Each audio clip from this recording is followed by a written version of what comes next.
Bagaimana kabarnya Baraya? Semoga baik-baik saja. Kali ini Mamang merangkum sebuah film drama misteri asal negeri Sakura dan mencoba menyajikannya dengan singkat, padat, namun tidak mengurangi semua isi alur cerita film. Dan memang harap kalian bijak dalam menonton karena alur pada film ini tidak untuk ditiru. Dan juga kita bisa mengambil pelajaran dari apa yang terjadi pada film ini. Karena mungkin kisah dalam film ini terjadi di sekitar kita atau salah satu dari kalian pernah atau sedang mengalaminya. Kalau benar begitu, segera bertobatlah.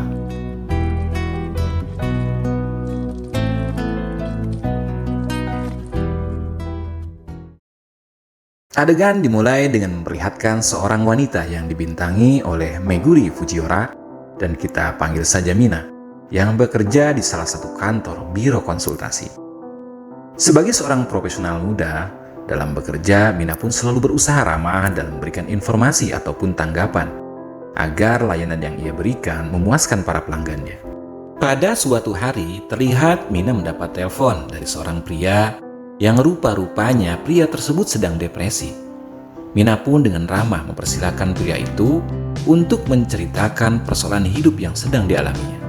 Dalam kegugupannya, pria itu pun bercerita jika selama ini dia sudah berjuang dan berusaha yang terbaik untuk keluarga, untuk bisa membahagiakan istri dan anak-anaknya. Namun apa yang ia upayakan selama ini ternyata belum bisa memuaskan istri dan keluarganya. Yang pada akhirnya, mereka pun pergi meninggalkannya dan tak mau menemuinya lagi.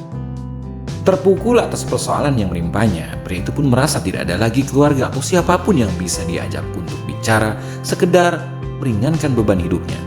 Spontan, Mina yang mendengarkan cerita pria itu pun ikut terbawa perasaan dan nampak sedih mendengarkannya. Di malam harinya, saat makan malam bersama suaminya, Mina pun menceritakan tentang pria yang menelponnya tadi siang, di mana ia merasa iba dan kasihan atas persoalan yang dihadapinya. Lantas suaminya pun menyarankan agar Mina melayani dengan mendengarkan curhatannya dan memberikan saran agar pria itu tidak berlarut-larut dan bisa lepas dari masalah yang sedang menimpanya. Pada keesokan harinya, Mina berangkat ke kantor dan bekerja seperti biasa. Telepon pun berdering. Mina mengangkatnya. Ternyata si penelpon itu masih pria yang sama, di mana kali ini dia menyampaikan rasa terima kasihnya karena Mina sudah mau mendengarkan curhatannya. Namun kali ini pria itu menginginkan untuk bertemu dengannya secara langsung. Dengan ramah, Mina pun menolak keinginan pria itu dengan alasan kalau layanan yang dia berikan tidak lebih dari sebatas layanan telepon saja. Tidak terima ajakannya ditolak, pria itu pun bilang kalau dia akan datang ke kantornya. Mendengar hal itu, sontak Mina pun kaget dan langsung menutup teleponnya. Tak lama berselang, kantor konsultan itu kedatangan seorang tamu, seorang pria yang berparas cukup tampan dengan membawa tentengan. Dia memperkenalkan diri kepada salah seorang staf yang menerimanya dengan mengaku bahwa dia adalah Jono. Dengan menyerahkan tentengan yang dibawanya sebagai salam perkenalan, dia pun bilang bahwa maksud kedatangannya untuk bertemu dengan salah satu karyawan yang bernama Mina. Mau tidak mau, terpaksa Mina pun menjumpainya. Di sini Jono meminta maaf atas kelancangannya yang telah datang ke kantor tanpa persetujuan darinya. Seperti halnya kemarin-kemarin, Jono masih curhat perihal dirinya yang merasa tidak punya teman untuk berbagi, dikarenakan istri dan anaknya telah pergi darinya. Selesai mencurahkan isi hatinya, lantas Jono pun pamit kepada Mina. Pada keesokan harinya, sebelum berangkat bekerja, nampak Mina bersama suaminya sama-sama mengatakan bahwasannya pada hari itu kemungkinan Mina akan pulang telat, dikarenakan harus lembur untuk menyelesaikan laporan akhir bulan yang belum sempat dia selesaikan. Begitupun suaminya yang izin akan pulang telat dikarenakan banyaknya tugas yang harus ia kerjakan. Setibanya di kantor, terlihat Mina yang sedang sarapan bersama temannya, sambil membicarakan kabar Jono, pria kemarin yang datang ke kantor mereka. Temannya pun menanyakan kabar terkini perihal keadaan pria tersebut. Mina menjawab kalau Jono terlihat dalam keadaan mengkhawatirkan, banyak melamun dan depresi berat akibat persoalan yang ia hadapi. Seperti biasa, suasana di kantor hari itu diwarnai kesibukan dari mulai pagi hingga menjelang petang, di Hingga saat jam layanan ditutup, nampak terlihat satu persatu karyawan mulai pamit dan bergegas untuk pulang, hingga menyisakan Mina seorang diri. Adapun Mina masih terlihat sibuk dengan mengerjakan laporan yang belum tuntas, hingga memaksa dia harus lembur untuk menyelesaikannya. Tidak berapa lama, tugasnya pun selesai.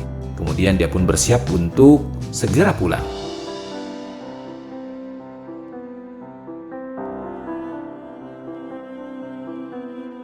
Alangkah terkejutnya Mina tatkala dia mendapati Jono sudah berada di dalam ruangan. Jono pun beralasan kalau pintu kantor masih dalam keadaan terbuka hingga ia pun nyelonong masuk. Dengan penuh keramahan, Mina pun menjelaskan bahwa kini jam pelayanan sudah usai dan menyarankan Jono untuk kembali di esok hari. Namun Jono memaksa Mina untuk mau dengarkan curhatannya walau hanya sebentar saja. Mina yang orangnya tidak tegaan pun tidak bisa mengatakan tidak. Dan dengan sangat terpaksa, mau tidak mau, dia mendengarkannya. Seperti biasa, Jono berkeluh kesah tentang keluarganya. Dan saat itu, Jono sedang kangen sekali kepada anaknya.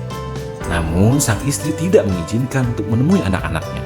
Karena memang sepertinya, istri Jono sudah tidak menginginkan kembali adanya pertemuan di antara mereka. Melihat Jono menangis, Mina sangat merasa iba kepadanya. Mina pun menenangkan Jono dengan mengusap-usap bahunya. Hingga kejadian yang diinginkan penonton pun terjadi. Jono yang bukan saja kangen pada anak-anaknya, namun dia pun kangen kepada istri yang sudah meninggalkannya. Sehingga kini ia merasa sangat kesepian dan rindu belayan seorang wanita.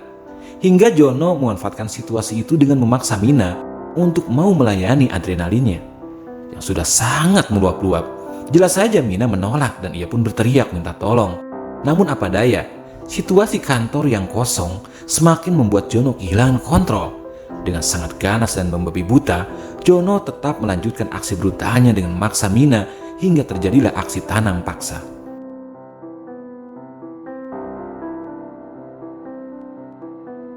Setelah selesai dengan aksinya, Mina yang lemas dan syok menghubungi suaminya.